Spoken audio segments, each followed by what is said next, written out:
માં કોઈ અનુભવ લેવાની જગ્યા તો છે નહીં, પણ સત્યની જીત થાય છે. હંમેશા ન્યાય આ દેશમાં છે અને રહેવાનો છે.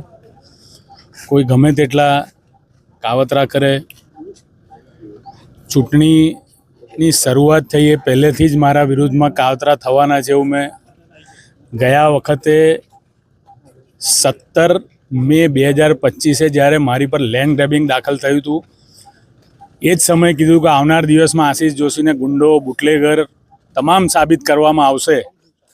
અને જે આ સત્તાધારી પક્ષે છેલ્લે કર્યું, પણ આ દેશમાં કાયદો અને ન્યાય વ્યવસ્થા આજે જીવિત છે અને એના પરિણામના ભાગ સ્વરૂપે હું આજે જેલ મુક્ત થયો છું, પણ હજુ દોષમુક્ત થવાનું બાકી છે. અને એ પણ આ દેશના ન્યાયતંત્ર પર મને ભરોસો છે. આવનાર દિવસમાં જે આ ખોટો કેસ કરવામાં આવ્યો છે એને અમે ન્યાયતંત્રને ન્યાયને કાયદાકીય લડત આપીને એમાંથી પણ પાર ઉતરીશું.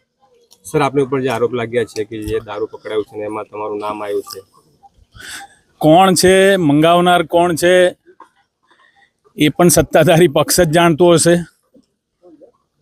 અમે તો ચૂંટણી પ્રચારમાં વ્યસ્ત હતા.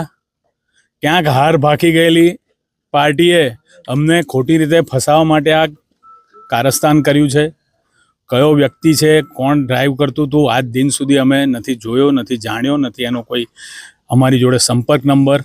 એમણે સામેથી અમને ફોનો કર્યા છે. એ બધી જ પુરાવા અમે પોલીસ વિભાગને આપ્યા, પણ ક્યાંક ને ક્યાંક પોલીસ તંત્ર એ પુરાવા પણ ધ્યાને નથી લીધા. પણ એ બધી જ લડત હવે આવનાર દિવસમાં જ્યારે કાયદાનું કામ કરશે અને અમે અમારા વિદ્વાન ધારાસભ્ય એનો જવાબ કોર્ટમાં આપશે. સર, જે હરની બોટકાંડ થયું અને આપે જ્યારથી મુદ્દા ઉઠાવવાનું શરૂ કર્યું ત્યાર પછી તમે તકલીફોમાં મૂકવા માંડ્યા, તો આગળ આપની જે હરની બોટની જે પીડિતો છે, જેમના માતા પિતા છે, એમના માટે ન્યાય માટેની તમારી લડત ચાલુ રહેશે કે શું કરશે? આ એમના માટેની લડતનો જ એક ભાગ છે. ફરીથી લડવું, ચૂંટણી જીતવી, પીડિત પરિવારોને ન્યાય અપાવો, વડોદરા શહેરમાં થયેલા ભ્રષ્ટાચાર ઉજાગર કરવા, એને ન્યાય અપાવો.